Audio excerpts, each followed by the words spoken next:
우리가 주일 낮 시간에 일터 사역에 대해 시리즈로 살펴보고 있습니다. 하나님께서 포도나무 교회를 모든 성도 한 사람 한 사람이 선교사적 삶을 사는 선교적 교회로 인도하고 계신 것 같고요. 각 개개인의 성도들이 그리고 교회가 이 삶을 살려면 그 중에 한 중요한 부분이 일터 사역입니다. 그래서 그 부분을 집중적으로 인도하고 계십니다. 사랑으로 이웃을 섬기는 일의 소명, 이 부분에 대해서 가장 먼저 그리고 잘 다룬 분이 종교개혁자 마르틴 루터였습니다. 그리고 진 에드워드 베이트라는 그 교수가 쓴 평범한 일 속의 특별한 소명이란 책을 우리가 참조해서 이 부분을 특별히 살펴보고 있는데, 이 전체적인 바탕에 루터의 가르침이 있습니다. 그리고 참 잘 정리된 책이고요. 우리 모두가 배워서 그렇게 살아가야 할 핵심적인 한 중요한 부분이어서 우리가 이 부분을 지금 살펴보고 있습니다. 첫째, 소명 원리를 잘 이해하면 우리는 직업의 귀천을 극복하고 평범한 일 가운데 특별한 의미가 가득한 것을 깨닫고 하나님을 기쁘시게 섬길 수 있습니다. 지난번에도 살펴보았습니다만 루터는 하나님이 두 개의 왕국을 다스리고 계시다라고 주장했습니다. 다시 말해서 루터는 하나님이 다스리시는 왕국을 두 개로 나눴습니다. 그것은 영적인 왕국과 이 세상의 왕국입니다. 이 땅의 왕국입니다. 아마 제가 생각하기에는 그 당시에 팽배했던 토마스 아퀴나스의 부정적인 영향에 대항하기 위해서 루터가 그렇게 하지 않았나 이렇게 생각합니다. 제가 일부 한번 설명드렸고요. 그리고 이것을 잘못 이해하면 오히려 성과 속, 거룩한 것과 속된 것을 분리하는 이분법에 빠질 수 있습니다. 루터는 오히려 그 이분법을 깨뜨리기 위해서 그렇게 두 개의 왕국으로 나눠서 설명했는데요. 그래서 그가 말하는 내용을 잘 이해할 필요가 있습니다. 제가 왜 이 부분을 살펴보느냐면요, 이 부분을 올바로 잘 이해하면 직업에서 귀천에 대한 그 세속적인 이해는 깨뜨려지게 되어 있습니다. 그리고 일의 소중함을 깨달을 수 있습니다. 자, 그럼 그가 말한 두 개의 왕국은 말씀드린 대로 영적인 왕국과 이 땅의 왕국입니다. 이 땅의 왕국을 뭐라고 표현해야 될지 몰라서 그렇게 표현하는데, 영어로 말하면 earthly kingdom입니다. 영적인 왕국은 사람들이 하나님의 은혜로 구원받아 들어가는 그 왕국을 말합니다. 우리는 믿음을 통해서 그 왕국에 들어갑니다. 하나님의 영적인 왕국은 교회를 통해 뚜렷하게 표현된다 이렇게 말합니다.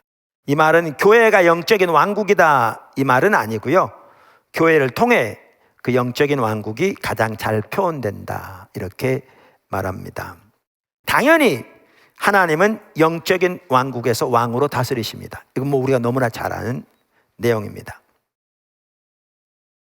그리고 그가 말한 또 하나의 왕국은 이 땅의 왕국입니다. 아까 말한 대로 The Earthly Kingdom입니다. 이 땅의 왕국은 하나님께서 창조하시고 다스리시는 이 피조 세계를 말합니다. 제가 보기에 성경에 나오는 세상이라는 용어를 이해하면 좀 쉽게 이해할 것 같더라고요. 세상에는, 그러니까 성경에는 세상이라는 용어가 나오는데 헬라어로도 코스모스 똑같거든요. 근데 의미가 약간씩 다릅니다. 그러니까 하나는 하나님을 떠난 세속적인 타락한 가치관과 사고체계, 이거를 세상이라 이렇게 표현합니다. 이 세상은 사탄과 밀접한 관계가 있고요, 타락한 육신과 밀접한 관계도 있죠. 에베소 2장 1절 3절에서 말하는 것처럼. 그런데 동일한 세상이라는 단어를 사용했는데, 그리고 헬라어도 동일한데 다른 때는 이 세상이란 단어가 하나님께서 창조하신 이 세상 세계를 의미합니다. 아마 제가 보기에 루터가 말한 이 세상 왕국은 바로 하나님이 창조하신 이 세상, 이 세계, 이 피조 세계를 말합니다. 그래서 그렇게 이해하면 더 도움이 되지 않을까 싶습니다. 그런데 이 땅의 왕국에서도 당연히 하나님이 왕으로 다스리십니다. 믿으십니까? 우리가 이렇게 적지 않은 사람들이요, 소위 영적인 왕국에서는 하나님이 왕으로 다스리시는데 이 세상에서는 사탄이 다스리는 것처럼 생각합니다. 그리고 하나님과는 상관없는 것처럼. 루터가 이것을 깨뜨리기 원하는 거죠. 하나님의 영적 왕국에서의 왕으로 다스리실 뿐만 아니라 이 세상 왕국에서도 왕으로 다스리고 계시다. 정확하게. 아까 말씀드린 대로 세상 할 때 어떤 때는 하나님을 떠난 세속적인 가치관과 사고체계를 의미한다고 말씀드렸는데 여기에는 배후에 사탄이 있죠. 그런데 이 모든 피조 세계는 하나님이 다스리시고요, 심지어 사탄의 세계마저도 하나님의 주권 아래에 있습니다. 성경에 보면. 그래서 이 세상, 이 땅의 왕국, 그래서 제가 세상 왕국 그러면 이게 좀 혼동될 것 같아서 그래서 표현하기가 쉽지 않다. 그래서 영적 왕국, 그 다음에 이 땅의 왕국 이렇게 지금 표현하고 있습니다.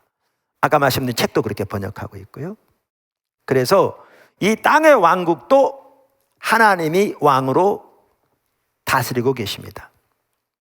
그런데 하나님께서 이 땅의 왕국을 다스리시되 어떻게 다스리시는가? 하나님께서 창조하신 자연 법칙을 통해서 일하시기도 하고요. 하나님은 특히 여기에서 하나님은 사람들의 일의 소명을 통해서 일하십니다. 각 사람에게 주신 일의 소명을 통해서 일하십니다. 당연히 하나님은 그래서 안 믿는 사람들을 통해서도 그들의 일의 소명을 통해 일하십니다. 지난번에도 한번 인용한 적이 있습니다만 진 에드워드 베이스 박사는 이렇게 말합니다. 하나님이 영적인 왕국에서 도구를 통해 일하시는 것처럼 이 땅의 왕국에서도 도구를 통해 일하신다고 종교 개혁자들은 생각했다. 하나님은 창조 세계에 마련해 놓으신 자연 법칙을 통해 일하신다. 하나님은 당신의 도덕률을 통해 국가를 다스리시는데 하나님을 알지 못하는 사람들도 도구로 쓰신다. 그리고 소위 말하는 세속 사회에서도 소명, 이걸 저는 일의 소명이라고 부른다고 그랬잖아요. 일의 소명이라는 수단을 통해 일하신다. 즉 하나님은 가정, 일터, 조직 사회를 만들어 인간이 하나님의 거대한 계획 속에서 특정한 역할을 감당하도록 하셨다. 아멘. 자, 그런데 너무나 당연하겠지만 이 영적인 나라에서는 모든 사람이 평등합니다. 할렐루야. 영적인 왕국에서는 모든 사람이 평등합니다. 이 세상에서 가지고 있는 직업, 가지고 있는 삶의 수준, 교육 수준, 남녀노소 등 모든 조건과 상태에 상관없이 모든 사람이 다 평등합니다. 당연히. 그래서 루터가 늘 주장했듯이 황제이든 장인, 그러니까 이름이 대장장인 같은 장인이건 그곳에서는 동등하다. 그렇습니다. 베이스 박사의 말을 인용하면 모든 소명이 하나님 앞에서 공평한 것은 바로 그 때문이다. 그 앞을 보면 모두가 죄인으로서 하나님 앞에 은혜로만 설 수 있기 때문이다. 그 말입니다. 목사, 수도승, 수녀, 교황이 농부, 가게 점원, 하녀 혹은 하수도 수리공보다 더 거룩한 것이 아니다. 영적인 왕국에서는, 즉 신성한 평등주의에서는 농부도 왕과 동등한 존재이다. 모두가 죄인으로서 그리스도에 의해 사랑받고 구원받은 사람들이다. 지난번에 잠깐 언급했습니다만 루터는 농부, 하녀 이제 이러한 사람들을 자주 언급했습니다.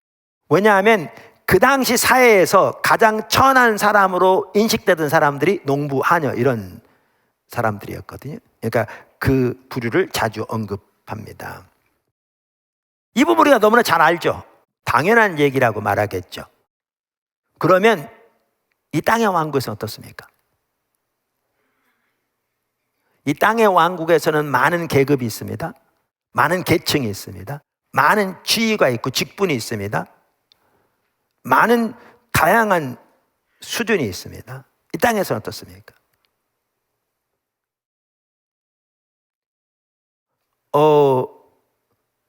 이 땅의 왕국에서는 다양한 직업과 지위와 권세들이 거미줄처럼 얽혀 있죠.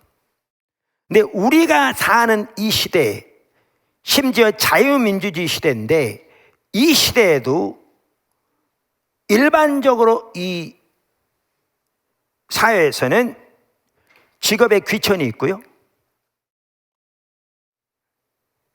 다양한 세상적인 지위와 신분이 각기 다르다는 생각이 팽배합니다. 오늘날 더 이상 노예 제도는 존재하지 않지만 수많은 차별들이 존재합니다.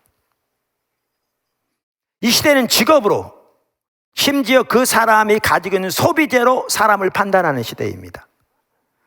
그래서 들고 다니는 명품 가방과 입고 다니는 옷과 타고 다니는 차가 그 사람의 신분이 되어버린 시대입니다. 그러니까 이 말은 우리 기독교인들은 모두 가난하게 살고 안 좋은 차를 타고 다니란 말이 아닙니다. 예를 들면 차의 경우 안정성은 매우 중요한 부분이기도 하죠. 제 말은 그러한 세속적인 가치관을 말합니다. 이런 걸 시대정신이라고 그러죠, 한편으로는. 로마서 12장 1절에 보면 이 세대를 본받지 말고, 사도 바울이 그랬는데 그 구절에 대한 주석을 단 한 그 학자에 의하면 여기 이 세대를 본받지 말란 말은 지금 제가 말씀드린 것과 같은 그 시대에 팽배한 그 시대의 시대정신도 본받지 말아야 한다, 이렇게 표현합니다. 이게 이 시대의 팽배한 가치관입니다. 근데 문제는 이건 세상적인 가치관입니다.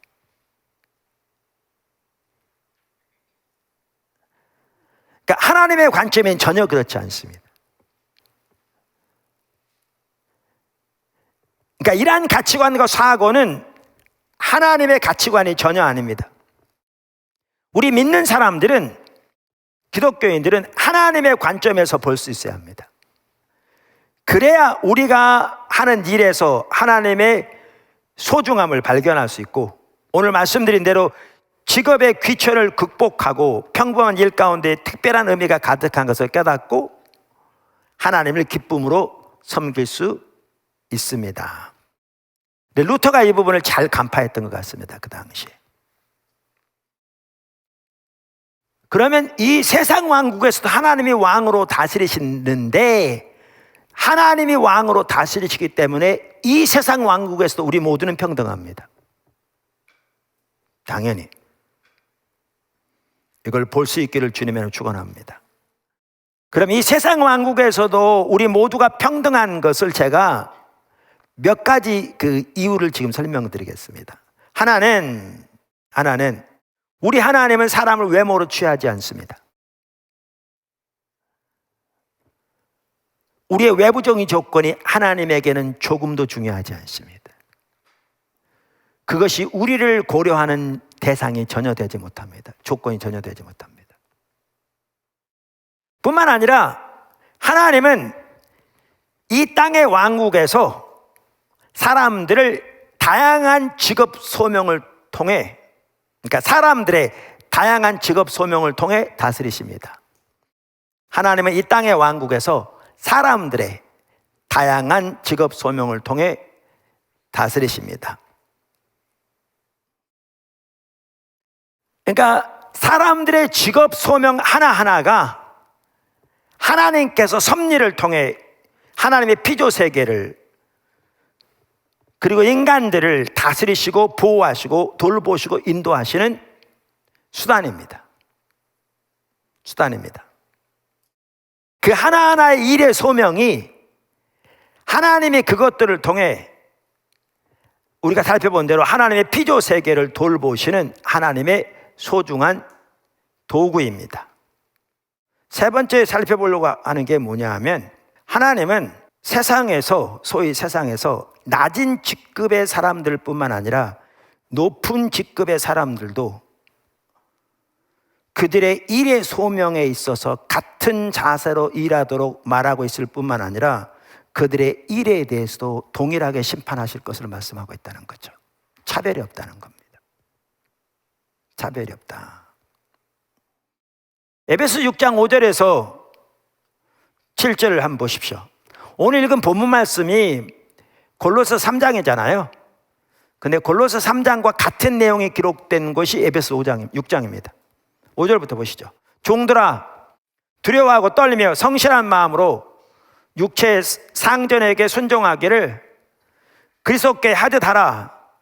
눈가림만 하여 사람을 기쁘시게 하는 자처럼 하지 말고 그리스도의 종들처럼 마음으로 하나님의 뜻을 행하고 기쁜 마음으로 섬기기를 주께 하듯 하고 사람들에게 하듯 하지 말라. 그러니까 여기 종들은 그 당시 노예들에게 하는 말입니다. 그 당시 노예제도가 존재하고 있었잖아요. 노예들에게. 노예들이 하는 일이 뭐였겠습니까? 밭을 갈고 마당 쓸고 주인 밥 준비해서 대접하고 청소하고 이런 것들이겠죠. 일터 사역을 공부함에 있어서 이 구절은 매우 중요한 구절이라서 과거에도 보았고 앞으로도 기회 되는 대로 볼 텐데요. 이 구절에 보면 그러한 종의 일을 성경에 뭐라고 말하고 있는가 하면 하나님께 하는 것이다 이렇게 표현하고 있습니다. 그리스도께 하는 것이다. 이것이 그리스도의 일이라는 겁니다. 그리스도의 일. 오늘날 적지 않은 사람들이 교회에 와서 소위 교회와 관련된 혹은 복음과 직접적으로 관련된 일만 주의 일로 여기고 세상에서 일한 일은 전혀 주님의 일과는 상관없는 일로 여기기 때문에 거룩한 것과 속된 것, 성속의 분리가 심각해서 우리가 여러 번 살펴본 것처럼 미국도 복음주의, 보수주의 신앙인 숫자는 늘어나는데 사회는 점점 세속화되고 복음의 영향력은 사회에서 전혀 끼치지 못하는, 그래서 문화를 잃어버린 상황에 대한 거죠. 문화를 잃어버린. 우리도 전혀 예외가 아닌 거죠. 이게 돌이켜져야 되는데 돌이켜지려면 이 사고체계부터 바꿔야 하는 겁니다. 성도들이. 사고체계부터. 이 본문은 분명히 성경에 말하는 건데 세상의 노예가 하는 일을 주의 일이라고 말합니다. 명확하게 그렇게 말합니다. 골로새 3장도 말하고 있듯이. 이 부분을 집중적으로 그동안 살펴보았고요.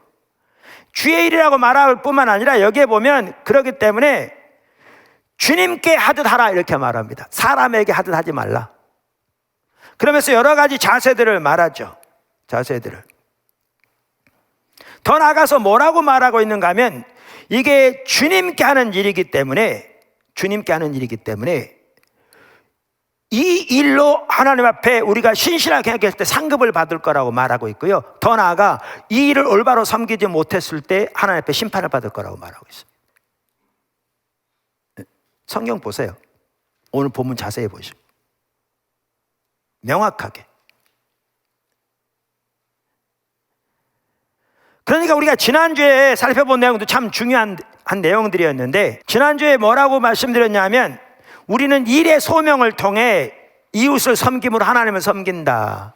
루터는 그런 표현을 많이 썼다고 했잖아요. 하나님은 숨어 계신다. 근데 하나님이 숨어 계시되 어디에 숨어 계신다고요? 이웃에게 숨어 계신다.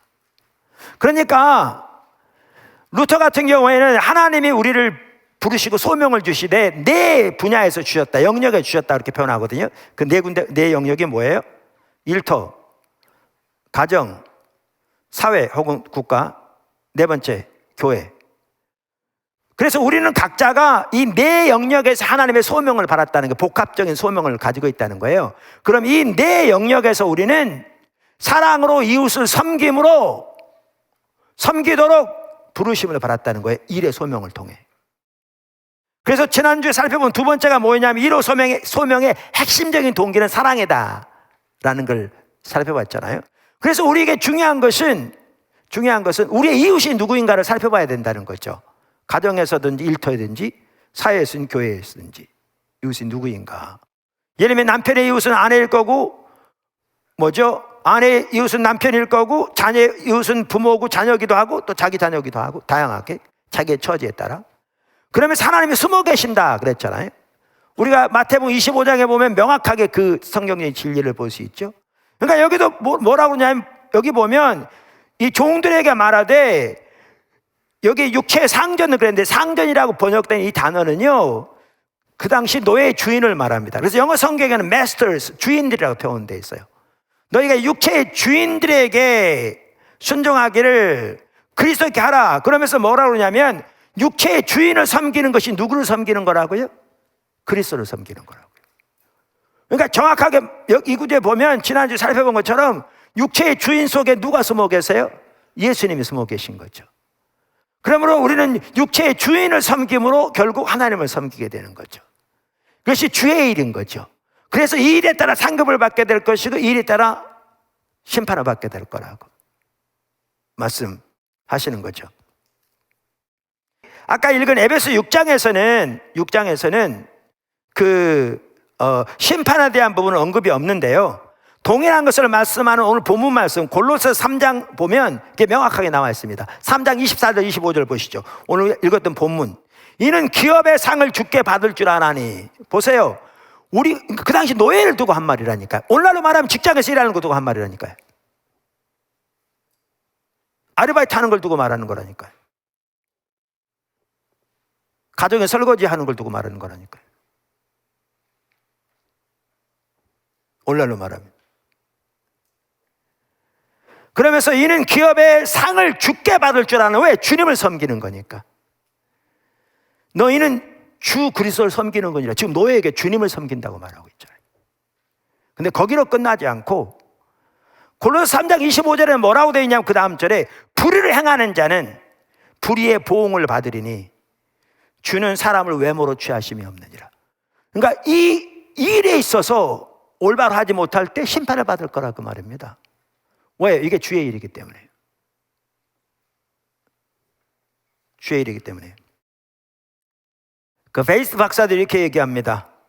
하인들, 가로 열고 고용인들 가로 닫고, 하인들은 그들의 주인 혹은 상사를 대하며 마치 그리스도를 위하여 일하듯 복종해야 한다. 다시 말하자면 우리는 소명 속에 숨어 계신 그리스도를 보았다. 그러니까 제 설교가 쭉 연결되어 있기 때문에 지난번부터 이렇게 쭉 들었어야 사실 알 수 있는 부분도 있어요. 그러니까 처음 방문하셨거나 최근에 오셨으면 이전 설교들을 들으셔야 합니다. 뭐 내가 설교하자 그건까지 듣냐, 배우고자 하는 자세가 있어야죠. 주님 따라가려면. 주님 따라가려면. 그러면서 이 경우에는 일터에서 고용주 안에 숨어 계신다. 정확히 말하면 권세는 오직 삼위일체 하나님께만 있는 것이므로 세상적인 주인, 상사의 권세는 하나님께로부터 온 것이다. 육체의 상전의 하인들은, 성경에 이렇게 나와 있잖아요. 육체의 상전의 하인들은 이건 단순히 세상의 질서이고 실제로는 그리스도의 하인이다. 성경에 보면 세상의 질서를 따른 육체의 상전의 하인들은 이건 세상적인 질서일 뿐이고 실제로는 오늘 성경에 그리스도의 하인들이다. 명확하게 말하고 있잖아요. 그래서 전통적으로 주인에게 바쳐지던 충성은 그 대신에 그 주인을 통하여 하나님께로 향한다. 그래서 여기 보시면 명확합니다. 명확합니다. 여기에 보면 종들이, 오늘날로 말하면 근로자가 그렇게 표현할 수 있겠죠. 직장에서, 일터에서 일하는 것이 하나님의 일이라는 겁니다. 그리고 오너를 섬기는 것이, 사장을 섬기는 것이, 상급자를 섬기는 것이 하나님을 섬기는 거라는 겁니다. 그리고 그것에 따라서 상급도 심판도 받을 거라는 겁니다. 재론의 여지가 없습니다. 명명백백합니다. 루터가 이 부분을 정확하게 보았고요. 종교개혁자들도 마찬가지였고요. 칼빈도 마찬가지였고요. 자, 그러면 이제 이렇습니다. 이런 구절을 읽으면 너무나 많은 사람들이 어떻게 말하냐면 성경은 그 당시 체제를 유지하기 위해 쓰여졌다. 그래서 은근히 예를 들면 독재를 옹호하고 은근히 폭압적인 그러한 그 노예 제도를 마치 그 인정하는 것처럼 그렇게 비방하는 사람도 있습니다. 이런 구절을 보면서. 자, 그런데 성경에 보면 이렇게 주인을 섬기라고, 그 당시 오늘날로 말하면 근로자로서 상급자를 혹은 뭐 사장님을 섬기라고 다양하게 적용될 수 있겠죠. 이렇게 말했을 때 성경은 소위 낮은 직급의 직원들 혹은 근로자, 비고용인들에게만 이 말씀을 한 게 아닙니다. 바로 다음 절에 보면 그 당시 주인들에게 하나님 말씀하십니다. 오늘날 말하면 오너들에게, CEO들에게, 상급자들에게 말씀하십니다. 바로 다음 절 뭐라고 말씀하신가 보십시오. 에베소 6장 9절. 상전들아, 너희도 그들에게 이와 같이 하고, 여기 이와 같이란 말이 이렇게 번역되어 있는데요, 영어로 just as 그럴 겁니다. 그러니까 지금 하인들에게, 종들에게 어떻게 주인을 섬길까를 말했어요. 말하고 나면 곧바로 뭐라고 그러냐면 주인들에게 너희도 내가 종들에게 말한 그 자세와 똑같은 자세로 노예를 섬겨라, 이렇게 말하고 있어요. 어마어마한 내용입니다. 너희도 그들에게 이와 같이 하고 위협을 그치라. 이는 그들과 너희의 상전이 하늘에 계시고 그에게는 사람을 외모로 취하는 일이 없는 줄 너희가 알미라. 여기 우리말에 아까도 말씀드린 대로 상전이라고 번역된 단어는 이렇게 번역해서 그렇지 주인이라는 말입니다. 그 당시 노예제도가 있었다고 말씀드렸잖아요. 노예 주인들에게. 근데 한번 생각해 보십시오. 노예 제도가 엄연히 존재하는 그 시대입니다. 근데 그 노예 주인들에게 사도 바울을 통해 하나님 뭐라고 말씀하시냐면 너희가 너희 종들에게 하되 내가 방금 종들에게 주인을 어떻게 섬기라고 말했는데 그와 똑같이 그 노예들을 섬기라, 이렇게 말하고 있습니다. 그 시대에 어떻게 받아들여졌겠습니까? 이거 어마어마한 내용입니다. 이거 혁명적입니다. 그 시대 정말 혁명적인 내용입니다. 엄청난 내용입니다.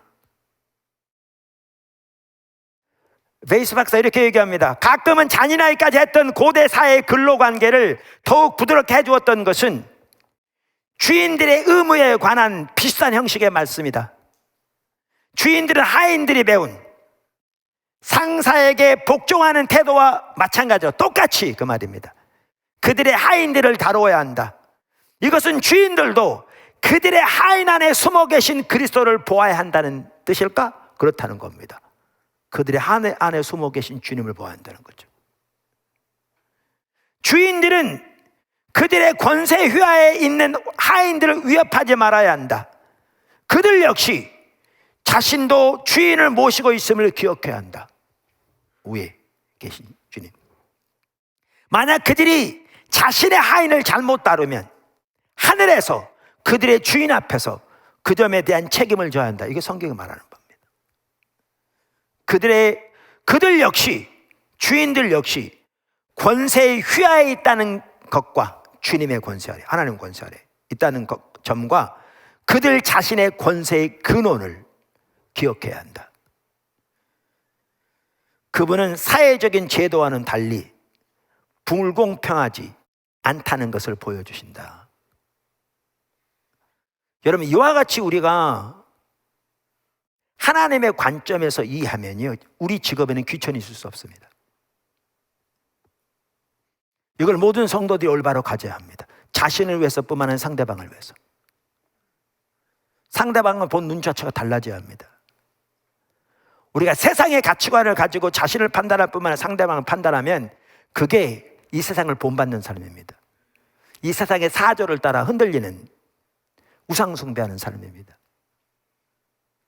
성경은 마음을 새롭게 함으로 세상을 본받지 말라고 그랬는데, 교회 와서 예배드릴 때는 하나님께 예배드리고 찬양하고 세상에 살아가는 방식과 사고방식과 삶을 이해하는 가치는 이런 시대정신을 따른 세속적인 가치관을 따라서 한다면 우상 숭배하고 있는 겁니다.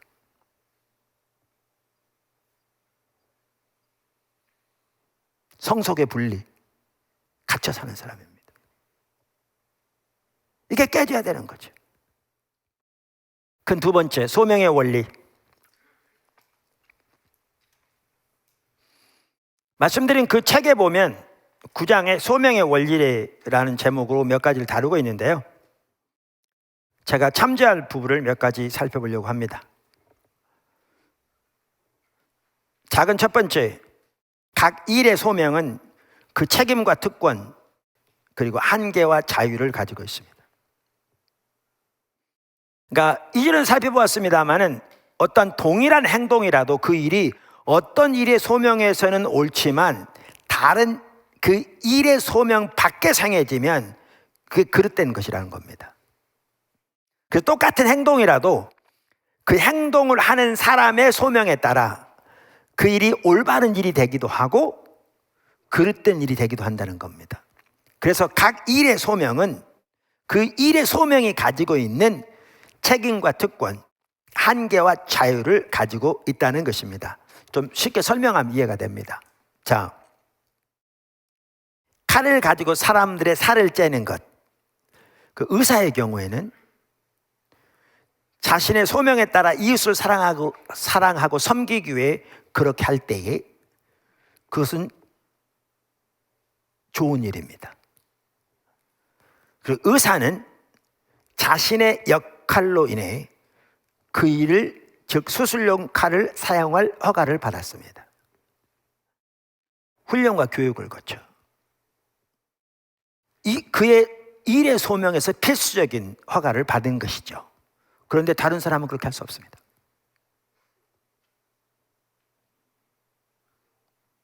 판사는 범죄자를 응징합니다. 사형 선고를 내리기까지 합니다. 그러나 우리 일반 사람들은 그런 권세를 가지고 있지 않습니다. 여기 아주 중요한 점을 지적하는데요. 이러한 권세는 그 사람의 역할에 속한 것이지 그 역할을 맡은 사람에 속한 것이 아니라는 겁니다. 그러니까 하나님이 일의 소명에 주신 권세는, 그 권세는 그 사람이 맡은 역할에 주신 것이지, 판사면 판사로서의 그 직무에 주신 것이지, 역할에 주신 것이지 그 역할을 맡은 사람에 준 게 아니라는 거죠. 정확한 표현입니다. 그리고 그 역할 안에서, 역할에게 주신 건데 그 역할 안에서, 그리고 역할을 통해 일하시는 분은 하나님이십니다. 그래서 이게 일의 소명이라니까요. 그분에게 손. 무슨 말 이해하시겠죠? 그래서 반면에 한 개인으로서는 판사든지 사형 집행인이든지 군인이든지 예수님께서 산상수훈에서 말씀하신 것처럼 그러한 사랑 안에서 윤리적인 삶을 살아야 합니다. 모두는. 작은 두 번째, 죄의 한 중요한 부분은 일의 소명을 위반하는 것입니다. 죄의 한 중요한 부분은 일의 소명을 위반하는 것입니다. 종교개혁자들은 이걸 참 잘했더라고요. 그만큼 중요시 여겼어요, 이 부분을. 그러니까 일의 소명과 관련한 중요한 요소라고 할 수 있는데요, 죄를 바라보는 한 가지 방법이 이 일의 소명에서 위반하는 것으로 보는 겁니다. 일의 소명에서. 지난주에 살펴봤지만 일의 소명의 핵심적인 동기가 뭐라고요? 아까도 말씀드렸는데 사랑이라고요. 그래서 우리는 일의 소명을 통해, 혹은 소명으로서 일을 통해 이웃을 사랑하고 섬기는 것이죠. 우리가 살펴보는 대로. 그런데 그렇게 하기를 실패했으면 그것은 일의 소명을 거스른 겁니다. 그리고 그건 죄입니다. 한 예를 들면 이런 겁니다. 정치적인 권력자가 자신의 국민을 사랑하거나 섬기지 않고 자신의 자만심, 탐욕, 그리고 자신의 권력을 향한 욕망에 이용한다면, 국민을, 즉 자신의 권세를, 그리고 자신의 보호를 받아야 할 국민을 자기의 이기적인 욕망에 이용한다면 그는 자신의 소명을 거스르는 죄를 범한 것이지요.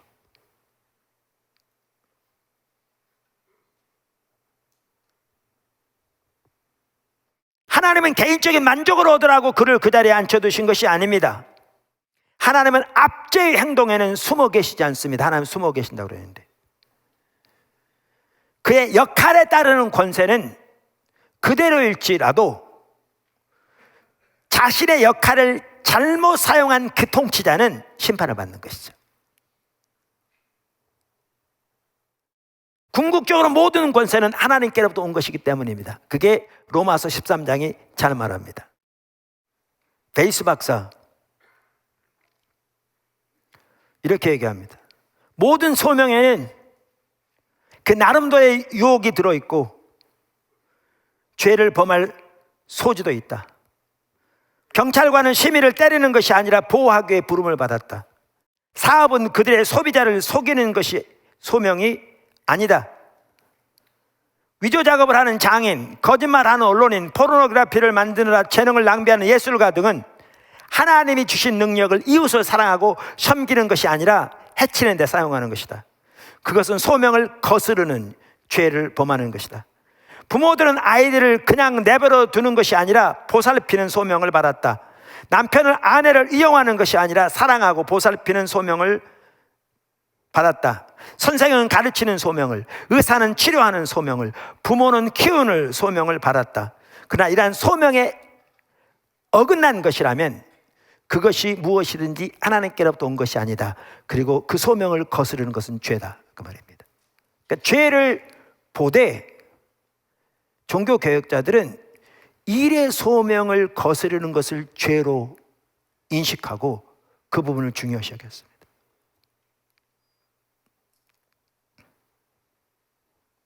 작은 세 번째, 일의 소명을 거스르는 죄를 돌아보며 회개하는 것.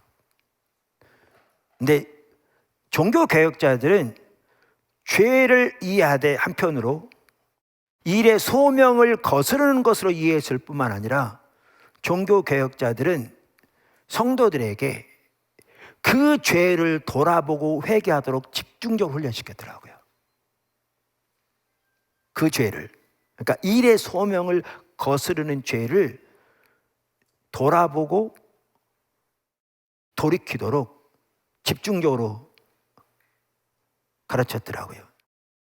심지어 루터파 성도들 같은 경우에는요, 오늘날까지도 그들이 배우고 가르치고 외우고 내면하는 전통에 보면 이런, 그러니까 모든 종류의 거룩한 명령과 인생에 관련된 성경 구절들로 이루어진 의무표가 포함된대요. 이런 거예요. 감독과 목사의 의무, 그러면 성경 구절이 나오고요. 집권자의 의무, 남편의 의무, 아내의 의무, 부모의 의무, 자녀의 의무, 종들과 노동자의 의무, 주인의 의무, 청년들의 의무, 과부들의 의무, 일반 성도들의 신자들의 의무. 그러면서 이 모든 것을 거룩한 명령으로 이해한 거죠. 그럼 이 하나하나의 의무, 이게 일의 소명 의무들이잖아요. 각자 자기 처지에 따라. 그리고 이 상황에서 자기가 일의 소명을 따라 하나님께 올바른 행동했는지를 살펴보게 한 거죠.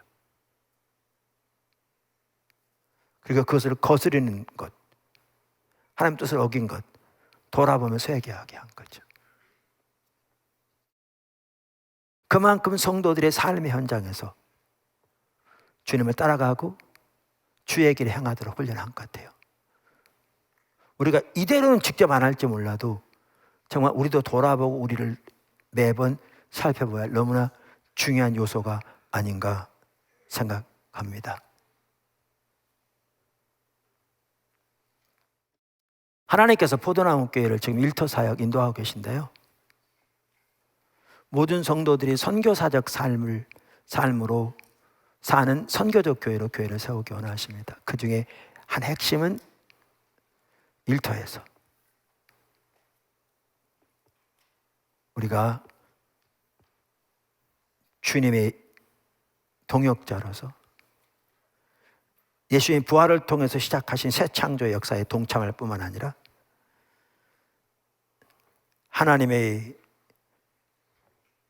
그 사랑으로 이웃을 섬김으로 하나님의 섭리의 역사에 동참하는 그러한 삶을 살도록 인도하고 계시고, 그걸 통해 문화를 구속하고 세상을 변화시키는 그 자리로 우리를 인도하고 계십니다. 우리 모든 성도들이 이러한 하나님의 길을 잘 배웠으면 좋겠습니다. 아까 말씀드린 대로 주님의 은혜를 구하면서 배우기를 힘쓰고 깨달아지는 대로 삶을 돌아보고 돌이키기를 힘쓰고 주의 은혜를 구하고 그렇게 나아갈 때 하나님이 여러분에게 놀라운 은혜를 베푸실 줄로 믿습니다. 저에게 구체적으로 주님 인도하시는 것처럼. 그리고 주님을 새롭게 경험할 수 있는 자로 세우실 줄로 믿습니다. 그래서 모든 성도들이 그 자리에 서야 합니다. 그렇게 세워지기를 나사렛 예수님 축복합니다.